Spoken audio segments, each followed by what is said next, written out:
Kakak Rizky Bilar, Bobby, sesumbar adiknya tidak akan diboikot oleh stasiun televisi. Begitupun juga dengan Lesti Kejora. Menurutnya, gaungan boikot terhadap pasangan tersebut cuma sekedar isu belaka.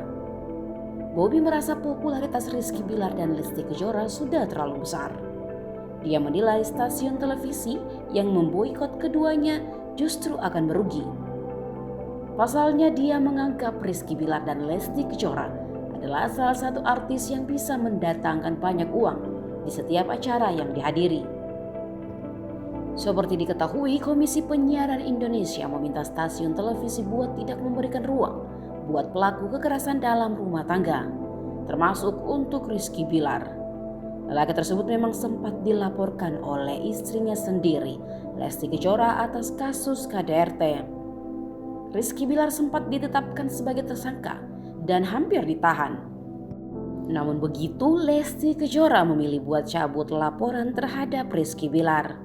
Mereka berdua akhirnya berdamai dan mencoba kembali merajut rumah tangga. Sayangnya keputusan Lesti Kejora memaafkan Rizky Bilar ini mengundang protes keras publik. Netizen bahkan berbondong-bondong meminta keduanya diboikot TV.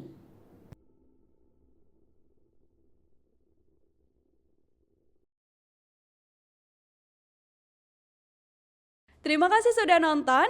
Jangan lupa like, subscribe, dan share ya.